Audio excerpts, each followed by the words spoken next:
Good evening. Tonight, we turn to a remarkable moment on the House floor, one that cuts through the noise and asks the question this administration refuses to answer. What exactly is the plan for Venezuela? Congresswoman Debbie Wasserman Schultz, a Democrat representing one of the largest Venezuelan-American communities in the nation, a longtime advocate for human rights in the region, took to the floor today with a message that was equal parts condemnation and warning. Her target? A president who, she argues, has confused regime change with an oil deal. What you're about to hear is not just criticism, it's a demand for accountability. And in an era where mission-accomplished declarations come cheap, Congresswoman Wasserman Schultz is asking for receipts. Let's listen. The chair recognizes the gentleman from New York. Mr. Speaker, I'm proud to yield 5 minutes to an individual who has truly been fighting for democracy for the Venezuelan people, who want them to have the right to vote. An individual who have stood in trying to keep their TPS status so they're not forced back into the regime of Maduro. The gentlewoman from Florida, Debbie Wasserman Schultz. The gentlewoman is recognized. Thank you, Mr. Speaker, and I thank the gentleman, the ranking member, for yielding. I rise in support of this resolution because I simply do not trust this president to truly prioritize democracy and the will of the Venezuelan people. I represent one of the largest Venezuelan communities in the country. Many of my constituents fled brutal repression under Chavez and Maduro. Most of them were glad to see Maduro captured and face justice, and so was I. Maduro is a murderous criminal who tortured, imprisoned, impoverished, and oppressed his people. He stole elections, jailed his opponents, drained his nation's wealth, and unleashed the largest peacetime refugee crisis in history. 8 million Venezuelans driven into exile.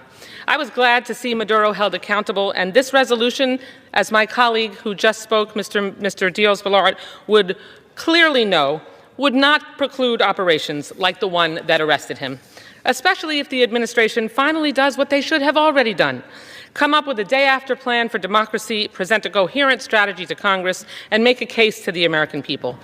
But arresting Maduro does not fix Venezuela, because Maduro did not destroy Venezuela by himself. He relied on criminal affiliates who helped him cling to power: Delcy Rodriguez, Jorge Rodriguez, Diosdado Cabello, Vladimir Padrino Lopez. All of them share in Maduro's guilt, but instead of being thrown in jail, they were left in charge. The machinery of repression was left in place, and the democratic hopes of Venezuelans are being left behind. My constituents who celebrated Maduro's capture are horrified to see President Trump normalize relations with the same regime that forced them to flee. This president must not make the U.S. complicit in the brutal repression of Venezuelans, which continues today. Yet Trump continues to jeopardize the lives of lawful Venezuelan immigrants by forcing them back into this chaos after he terminated their TPS. Trump has lavished praise on Maduro's hand-picked replacement, Delcy Rodriguez, who ran the regime's torture dungeons. Meanwhile, he's dismissed and demeaned Venezuela's democratic leaders like Maria Corina Machado and President-elect Edmundo Gonzalez. In fact, President Trump hasn't said one word about seeking democracy or human rights in Venezuela. If Congress backs military action, then democracy, stability, and safety for Venezuelans should be the objective. But those aren't President Trump's goals. He only speaks about getting a cut of the regime's oil sales and ignores their ongoing repression. I have no illusions about the dangers this regime poses. I'm open to the idea that military action may be needed to achieve democracy. And if Trump truly cared about Venezuelan democracy, he has tools at his disposal.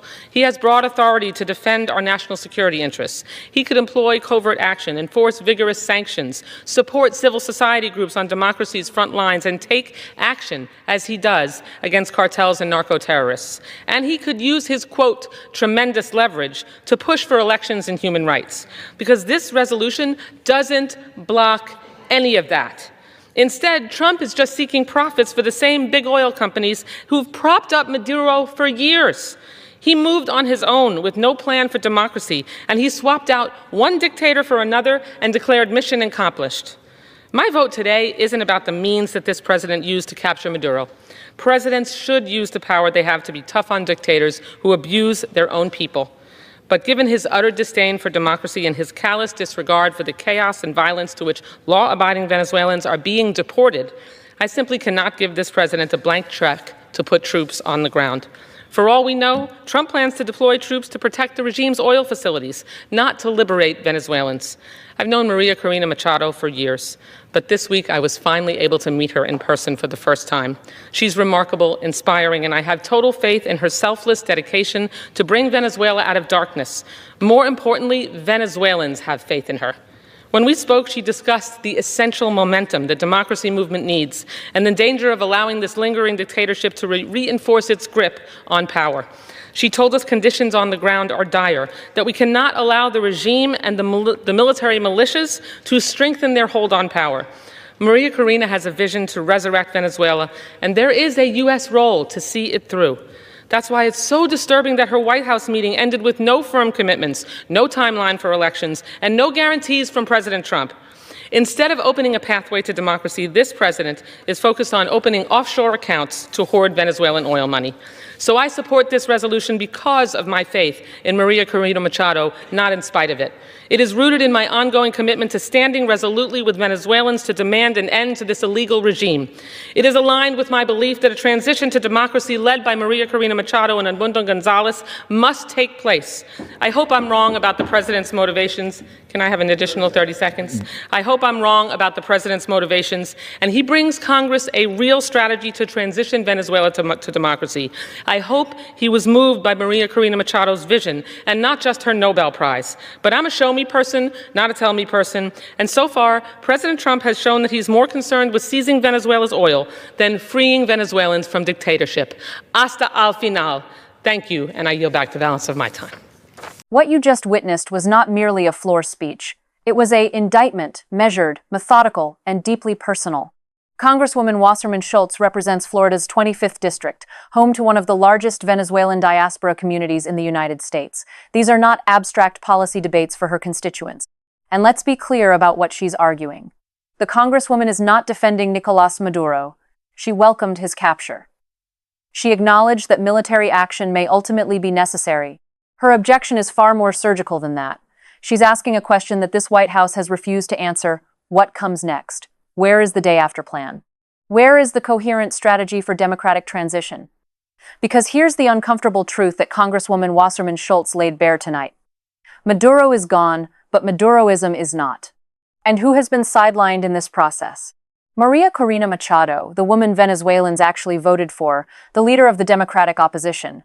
A Nobel Prize laureate walked out of her White House meeting this week with, in the Congresswoman's words, no firm commitments, no timeline for elections, and no guarantees. Think about that for a moment. The Democratic leader got platitudes. The regime's enforcers got normalized relations. Now, the administration will tell you this is pragmatism. They'll tell you this is deal-making. They'll invoke national security and energy independence and the need to counter China's influence in the region. But Congresswoman Wasserman Schultz posed a question tonight that cuts through all of that rhetoric.